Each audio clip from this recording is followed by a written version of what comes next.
Bonjour à tous, aujourd'hui je vais vous montrer le rempotage de cette érable Burgeur.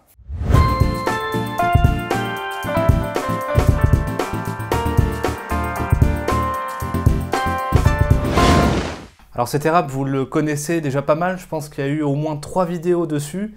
La première sur la marcotte que j'ai faite pour travailler le nébari de cet arbre. Donc là, il est toujours dans son pot qui a permis de le rempoter après le sevrage de la marcotte. Ensuite, j'ai montré une taille de structure. Je suis revenu sur quelque chose de plus bas par rapport à la proportion du tronc. Je voulais pas qu'il soit trop haut parce que sinon ça fait un espèce de piquet de jardinerie. Il faut vraiment qu'il y ait des proportions, qu'il y ait un premier diamètre, un deuxième, un troisième, pour avoir une belle conicité. À peu près d'au milieu jusqu'à en haut de l'arbre, il n'y avait pas de conicité, donc je suis revenu en arrière. Je vous ai montré aussi des tailles en verre, bref. Vous avez vu un peu l'évolution de cet arbre depuis le début. Aujourd'hui, je vais le rempoter et je vais aussi découvrir un peu les racines qui se sont formées suite à la mise en place de la marcotte. Normalement, elles sont mieux qu'avant. Avant, c'était quand même des gros tubes, etc. C'était une base en fait qui était presque carrée. Il y avait vraiment cette forme carrée avec des racines qui plongeaient. Donc ça, c'est typiquement de la pleine terre. Les racines, elles plongent, il n'y a pas de limite. C'est de la terre, il n'y a aucun obstacle, aucune déviation possible. Donc les racines, elles plongent. Elle se déplace librement, ça fait des gros tubes. Et nous, en bonsaï, c'est tout le contraire ce qu'on veut. On veut quelque chose de très plat, de très radial et de très fin, ramifié. Donc c'est pour ça qu'on fait toutes ces étapes en fait de culture. Donc le rempotage, ça va me permettre de découvrir un peu ces racines et de remettre bien les racines à plat et de bien les sélectionner en les mettant ensuite dans un pot de culture japonais en terre cuite. Donc je vous ai déjà montré l'intérêt de ces pots, c'est génial. Au niveau échange thermique, c'est vraiment efficace parce que ça ne gèle pas et ça ne chauffe pas trop. C'est poreux, donc ça joue le rôle d'isolant. Donc c'est vraiment parfait pour les hautes températures et pour les basses températures. Donc c'est pour ça qu'on les utilise pour la culture, c'est parfait. On a un espèce d'équilibre thermique dans ce pot qui est très intéressant. On a des formes qui sont très intéressantes, c'est des pots larges et peu profond. On a un super trou de drainage pour évacuer l'eau en excès lors des arrosages, parce qu'on utilise un substrat granuleux très aéré, donc qui va bien drainer l'eau. Et puis il y a des trous de fixation du fil. Donc ça, vous en avez 4. Donc c'est largement suffisant pour attacher l'arbre en 2 points. Alors avant de le rempoter, je vais le tailler, parce qu'effectivement, là par exemple, il y a cette tige ici qui est assez longue. Ça a tigé depuis le dernier travail que j'ai fait. Le dernier travail que j'ai fait, c'était une taille de structure et une petite ligature des ramifications secondaires lors d'un atelier avec Alexandre Escudero. Je me suis amusé du coup à tailler les tiges parce qu'il y avait des tiges un peu partout, de ce type-là, mais vraiment partout. Et puis on a pu travailler un peu la structure et revoir un peu la ligne de tronc. On a refait encore une coupe ici. Et depuis, il s'est remis à tiger. Donc voilà le dernier travail. Là, aujourd'hui, je vais refaire cette petite taille. Vous avez vu, les feuilles sont tombées. Alors, j'ai aidé l'arbre aussi à perdre ses feuilles. J'ai fait un automne anticipé parce qu'elle commençait du coup à changer de couleur et elle commençait à tomber par elle-même. Donc, j'ai continué le travail en enlevant toutes les feuilles. Et du coup, c'est une super période, comme vous le savez, pour les tailler parce que du coup, il n'y a plus de feuilles, il n'y a plus de photosynthèse, la sève descend. Donc, on va pouvoir faire des tailles de structure sur les branches, sur le tronc, etc. Pour le tronc, je ne vais pas y toucher aujourd'hui. Par contre, je vais faire une sélection des branches et je vais revenir en arrière. Je vous rapproche pour voir un peu ce que je fais et on passe ensuite au rempotage.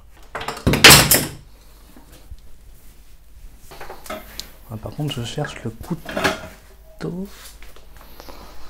Le couteau est demandé dans l'atelier AFDB. C'est bon. Alors, donc du coup, pour cette taille, c'est assez simple. Je prends la pince oblique, plate. Donc ça permet vraiment de faire des coupes à plat. Le petit couteau aussi pour nettoyer les tissus autour de la plaie pour que ce soit vraiment bien plat et que le cambium soit ouvert tout autour pour qu'il puisse former du tissu au-dessus de la plaie. Et puis le mastic en tube, super pratique pour appliquer. Donc là, vous devez être à peu près sur la face avant avec cette première branche. D'ailleurs, vous voyez ici à cet endroit, en fait, il y avait une branche typiquement du même gabarit que celle-ci et en fait, elle a été cassée par la grêle.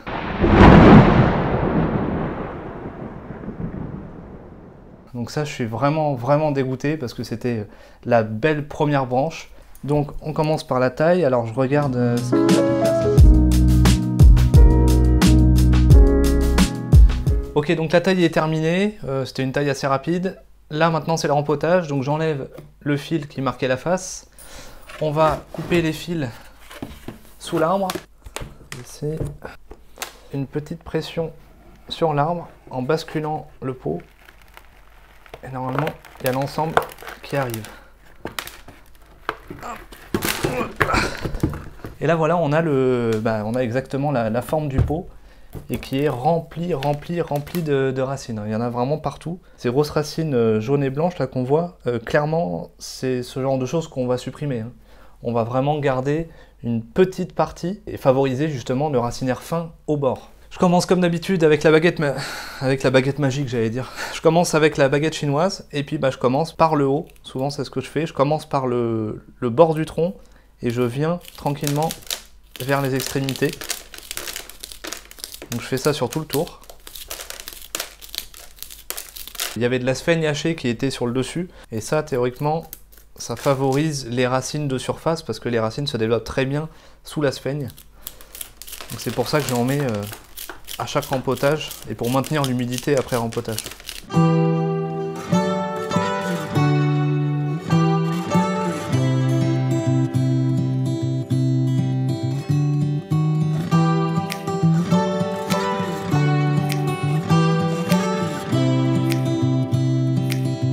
J'ai changé de côté parce que je voulais vous montrer un peu l'ampleur des racines. Vous voyez là je peux tirer et c'est vraiment en fait c'est tout droit. C'est droit de chez droit, ça fait des longueurs pas incroyables. Donc vraiment tout ça, c'est pas des racines qu'on cherche à garder. Je me dépêche parce que ça pèse un peu lourd.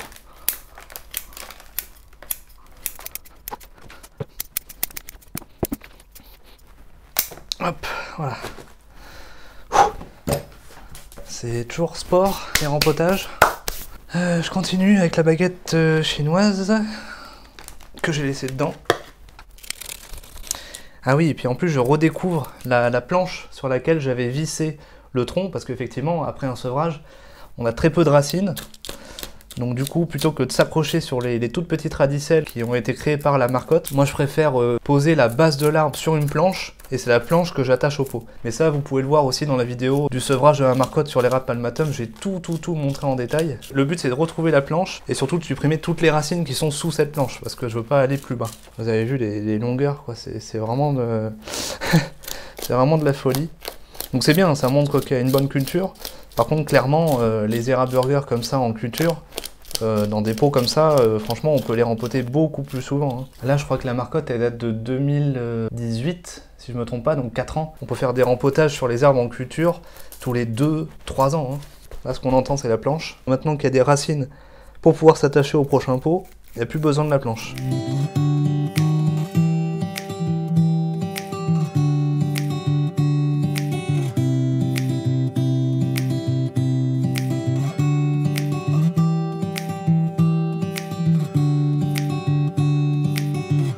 Donc là, vous voyez la planche, là, on peut voir la lumière de l'autre côté, là. Coucou! Tout ce qui est en dessous, ça part. Donc là, au moins, ça permet de mettre la limite. Donc là, on a la planche. Et puis, on a encore vous voyez, le plastique jaune, là, c'est ce que j'avais utilisé, que j'avais mis autour de la coupe pour la marcotte. Je l'avais mis à plat. Comme ça, les racines qui sont produites par la marcotte, elles suivent, en fait, le côté radial. Et on voit bien maintenant que c'est bien plat tout autour. Il n'y a pas de racines qui sont passées à travers en fait le plastique ou la planche. Elles ont fait le tour et après elles sont passées en dessous. Donc c'est pour ça que maintenant je supprime là bêtement sans réfléchir tout ce qui dépasse de la planche.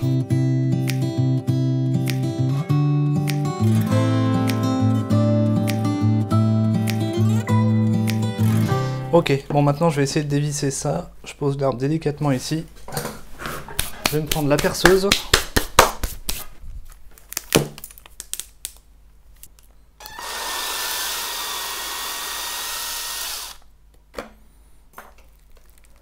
Qu'est-ce qu'on trouve en dessous? Rien du tout. Bah justement, c'était le but. Le but, c'était justement d'avoir ces racines qui sont appuyées et contraintes par le plastique jaune, qui a été d'ailleurs complètement déformé hein, par la production des racines. Avant, il était tout plat, maintenant, ça fait des vagues dans tous les sens. Là, c'est le bois dur de l'arbre et qui était en contact avec la planche. Donc on va pouvoir continuer le nettoyage. Et maintenant, on a un arbre voilà, qui va pouvoir rentrer dans un pot... de manière beaucoup plus conventionnelle. Là, il y a une partie que j'arrive à enlever.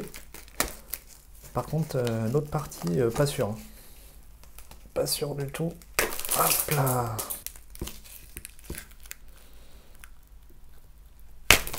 Ah, yes. Super. On n'est pas encore sur une galette japonaise, mais la forme quand même reste quand même évasée dans l'ensemble, hein. Ça part pas en bas, hein. Donc je vais continuer à enlever le substrat. Donc là maintenant j'ai plus aucune gêne, hein. J'ai plus de planche, j'ai plus de plastique, donc là je peux y aller comme un rempotage classique. Donc par contre effectivement il y a des manques. Par exemple ici il y a un manque, mais il y a des racines qui viennent un peu d'en dessous là, qui pourraient combler cet espace. Après il y a toujours la technique de la greffe de racines, ça j'aimerais bien le pratiquer, vous le montrer en vidéo un jour. Mais ça va prendre du temps, hein, pour voir l'évolution, etc. Mais ça reste des techniques à utiliser justement pour la construction des nébaris, parce qu'on peut pas avoir des productions de racines de manière parfaitement homogène naturellement.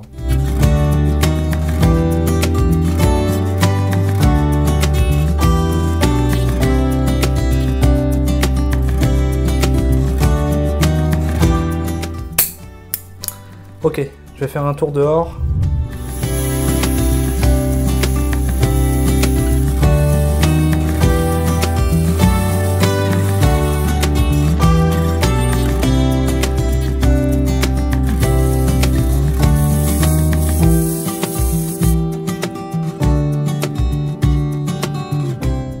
Voilà, on est de retour dans l'atelier.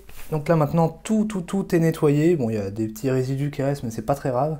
Et maintenant je vais pouvoir faire ma taille un peu plus précise sur les racines. Ok, donc mes deux pinces obliques, ma paire de ciseaux et la pince à couper les racines, mais ça normalement c'est terminé. Je vais regarder en détail ce qui croise, ce qui croise pas, ce que je vais pouvoir attacher, on va dire, dans le pot dans la bonne orientation. Par exemple cette racine là qui croise, soit je la coupe, soit je la détache et puis je la mets vraiment au bon endroit. Il y en a même qui font carrément une planche, ils posent l'arbre dessus, et ils mettent des clous pour pouvoir vraiment diriger les racines radialement. Après on a des cas aussi comme des grosses racines sur lesquelles vous avez des plus petites racines. Celle-ci, celle-ci, celle-ci, et c'est les petites que je vais garder. Donc à chaque fois, c'est comme les branches, on laisse un peu tiger, et on revient en arrière sur les ramifications qui sont derrière, pour pouvoir ramifier à chaque fois. Donc à chaque fois on revient en arrière, et c'est pareil pour les racines. Donc là je vais pouvoir me séparer de cette grosse racine. Voilà, j'essaie de faire la coupe en biais, et du coup je repars sur ces racines qui sont plus fines. Et il faut que je fasse le même travail partout. Il y a des cas où il y a des racines qui sont en dessous des autres. Et donc là il faut voir si vous voulez construire le nébari avec plutôt ces racines à cette altitude-là, ou plutôt le nébari avec les racines plus basses. Donc ça c'est vraiment un choix à faire. Moi je me dis que là, vu la forme de l'arbre, on va plutôt partir sur cette racine haute et celle-ci. Donc celle qui est en bas, a priori, elle va pas être utile. Donc elle est en double. Hop là, voilà, là c'est bon, nickel. Donc ça c'était les différents cas de figure, et puis après il y a les cas classiques avec les trucs qui s'entremêlent, qui vont pas dans la bonne direction, on coupe. Là par exemple on a celle-ci là qui croise le chemin de cette racine, donc on va pas la garder. Celle-ci je la supprime. Ensuite celle-ci elle va vers le tronc, donc ça aussi c'est pareil, je supprime. Celle-ci alors effectivement elle est ramifiée, mais elle est un peu haute par rapport au reste, donc celle-ci je vais pas la garder. Voilà. Là, il y en a carrément qui font le tour, là, qui sont passés sous la racine. Celle-ci, je supprime. Et en faisant ce travail sur l'ensemble des racines, du coup, on va obtenir que des racines normalement radiales.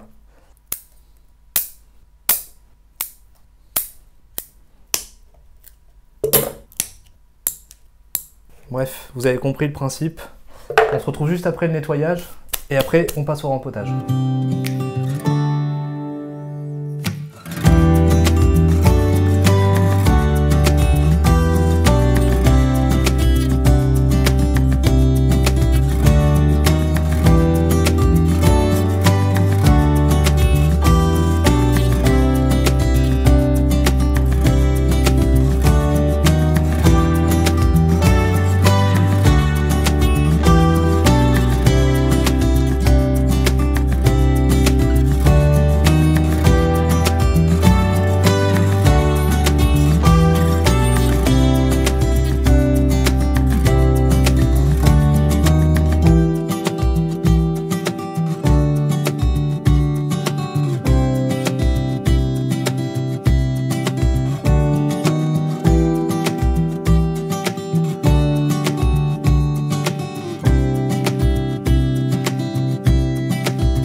Ok, maintenant que l'arbre a été vraiment nettoyé, qu'il y a eu la sélection des racines et que tout est propre, on va passer au rempotage. Donc c'est le plus facile maintenant qu'il reste à faire. Comme d'habitude, mon pot je vais le préparer, je vais mettre la grille de drainage. Donc ça, les grilles, vous embêtez pas à acheter des grilles unitaires. Vous prenez un grand rouleau comme ça de grillage et puis vous en avez pour toute la vie. Ensuite, je me fais ma petite rosace là, parce que j'aime bien, c'est joli. Puis ça permet de bien tenir. Je la mets en place. Et vous voyez, les deux boucles permettent vraiment de bien maintenir la grille à plat. J'ai plus qu'à tirer les pattes. Je coupe ce qui dépasse. Après, je prépare le fil d'attache. Hop, j'en prépare deux comme ça. Donc comme vous savez, hein, l'arbre, on l'attache au pot. C'est hyper important parce que quand il se développe dans la nature, la première chose qu'il fait, c'est développer sa racine pivot pour s'ancrer dans le sol. Là, il n'y a pas de sol. Le sol, c'est artificiel, c'est le substrat, c'est le pot. Donc nous, on va créer cet ancrage de manière artificielle avec les fils d'attache. Je fais un prépliage des fils par rapport à l'écart entre les trous. Comme ça, j'ai plus qu'à les glisser.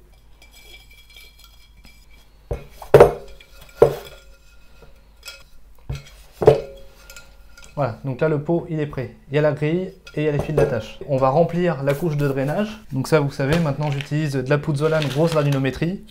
Ça coûte pas cher et ça fait le taf. Et de toute manière, les racines qui vont s'entremêler là-dedans, elles vont être coupées parce que c'est les racines du fond.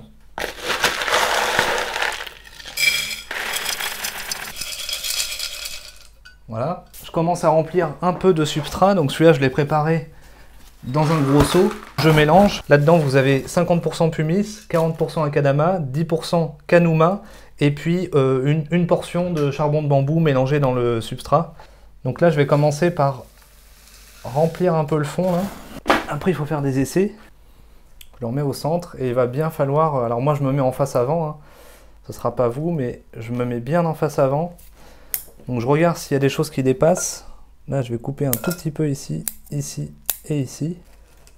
Voilà. Et ce que je fais, c'est que je fais des petits mouvements comme ça de rotation pour que vraiment le substrat aille au fond. J'essaie de bien centrer l'arbre et d'avoir la bonne inclinaison aussi, surtout. Et là, ça me paraît pas mal. Je regarde aussi la hauteur. Est-ce qu'il est assez haut, assez bas? Là, ça serait bien qu'il soit un peu plus haut. Donc, je vais rajouter du substrat. J'aime bien quand c'est à fleur du pot. Ça paraît pas mal. Et maintenant, il n'y a plus qu'à l'attacher. Donc du coup, j'utilise les fils. Alors, il faut que le fil évite les racines. Il ne faut pas que j'embarque une racine dans mon mouvement. Déjà, je vais m'appuyer ici avec ces deux-là, pourquoi pas. Et ici, du coup, ce sera mon premier point d'ancrage. Je vais commencer à serrer.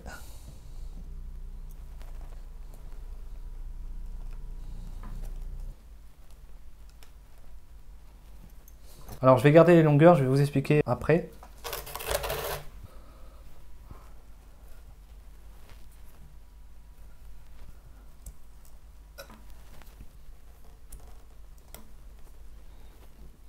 Alors juste, je vous montre quelque chose en plus. Si vous voulez, si par exemple ces deux points ne suffisaient pas, vous pouvez utiliser les chutes et les relier ensemble à un autre point. Donc ça c'est bien pour les gros arbres qui ont besoin de stabilité. Là on peut refaire un point avec ces chutes là. C'est pour ça que les chutes, il ne faut pas les couper tout de suite, sauf si on sait que deux points vont suffire. Hein. Mais ça peut être une technique intéressante pour maximiser les points d'attache. Et comme ça vous avez un arbre qui est parfaitement stable. Donc là, moi, en l'occurrence, les points que j'ai faits suffisent. Donc je coupe. Et ça, ces fils-là, ils peuvent servir ensuite pour soit marquer les faces, soit pour mettre en place les grilles de drainage comme on a fait au début. Et là, normalement, un arbre qui est bien attaché, bah, il tient au pot. Hein. Je vais couper l'excédent. Le petit coup de serrage en bas. Et maintenant, la partie la plus simple, il n'y a plus qu'à remplir de substrat. Donc je tasse avec la baguette comme d'habitude, je l'enfonce et je tourne. Et je fais ça un peu partout.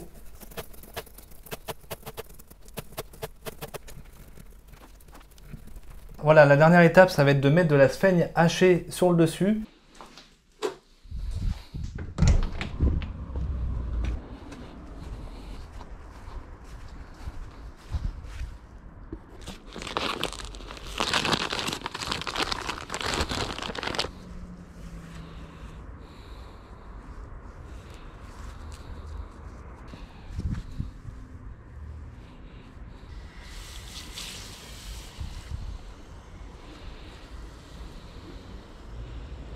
je suis en train d'arroser, l'eau elle coule par le trou de drainage, j'arrose partout, et dès que l'eau est claire sous le pot, toute la poussière s'est éjectée, le substrat est bien tassé et le rempotage est terminé.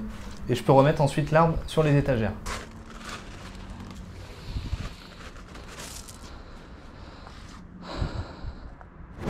Voilà, donc le rempotage est terminé. Je suis content parce que c'est une étape importante pour cet arbre. Il est quand même passé d'un bac de culture après un sevrage à un vrai pot de culture japonais pour le développement maintenant des branches, des ramifications, etc. Ça va être super pour le cultiver. On voit aussi que le nébari, il n'est pas parfait encore, mais on voit qu'il y a déjà des racines qui sont en place radialement et il n'y a plus maintenant qu'à remplir tous les espaces vides.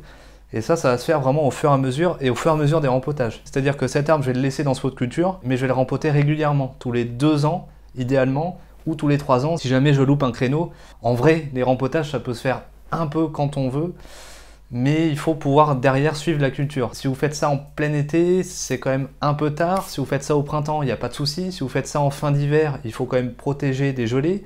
Là, moi, je l'ai fait en automne, c'est aussi une bonne période. Par contre, il faut savoir protéger des gelées. Donc ça, vous savez que cet arbre, il va passer tout l'hiver dans ma serre froide. Donc ça, il n'y a aucun souci, ça va pas geler, ou alors ça va dégeler facilement dans la journée. Donc il y a quand même pas mal de périodes, surtout pour les feuillus, mais les périodes idéales, ça reste quand même début du printemps et l'automne. Au niveau de la structure, ça commence à se développer. On a cette première branche qu'on va devoir refaire. Vous avez vu, j'ai taillé, j'ai même taillé le bout parce que ça avait un peu marqué avec le fil, et puis même, c'était trop long. Moi, je veux quand même des entrenœuds beaucoup plus courts, des ramifications qui arrivent beaucoup plus tôt dans le développement de la branche et que ça se développe avec une belle première branche. Il y a une coupe là qu'on pourrait encore retravailler, vraiment remettre à plat et laisser cicatriser. Donc ça va pouvoir se faire dans le temps. Bon, pour l'instant c'est derrière, c'est pas trop grave. Et puis après vous avez le développement de la branche de tête là, où je vais devoir peut-être laisser un tire-sève pour essayer d'augmenter ce diamètre, aider à cicatriser cette partie-là qui avait été coupée au mois de juin de cette année. Donc ça va se lisser et vous avez ce diamètre-là qui va se lisser progressivement avec celui-ci.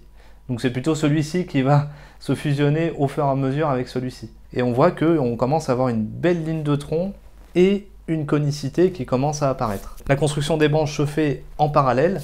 Et puis là, avec le rempotage, ça va permettre de développer de nouvelles racines fines et ça va bien se densifier. Donc là, je vais les remettre sur les étagères, on est mi-novembre. Il va passer l'hiver en serre froide, comme je l'ai dit, et au printemps, il devrait repartir de partout. Et ça va me permettre de faire peut-être des sélections de bourgeons pour éviter qu'il y ait des branches qui poussent pour rien. Et surtout, je vais éviter, mais vraiment faire attention aux tiges qui vont se développer. Je vais les couper le plus tôt possible. Je veux surtout pas de tiges, maintenant je veux des développements fins. Au niveau de l'engrais, ce sera de l'engrais organique 666, pas plus. Et ça va permettre de développer l'arbre tranquillement, lentement, avec une ramification assez fine. Et il va falloir que je fasse des tailles en verre, bien sûr, pendant tout le printemps. Voilà, je me suis un peu perdu sur toute la culture et les projections sur cet arbre. Vous avez vu le rempotage en détail dans cette vidéo, j'espère que ça vous aura plu, que ça vous donnera peut-être envie de faire des rempotages en automne, si bien sûr vous avez les capacités de protéger du gel en hiver. C'est la seule condition pour rempoter en automne, mais je trouve que les rempotages en automne c'est vraiment bien parce que on a un peu plus de temps, je trouve, qu'au début du printemps. Donc moi quand je peux, je fais des rempotages en automne, j'ai de très bons résultats, ils repartent super bien au printemps. D'ailleurs pour les rempotages en automne, j'attends vos commentaires pour me donner votre avis. Est-ce que c'est quelque chose que vous faites déjà? Est-ce que vous trouvez que c'est une mauvaise idée, etc. J'aimerais bien voir votre avis sur ces rempotages en automne. En tout cas, on se retrouve bientôt pour un prochain sujet et faites du bonsaï!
pour bien aérer, pour utiliser.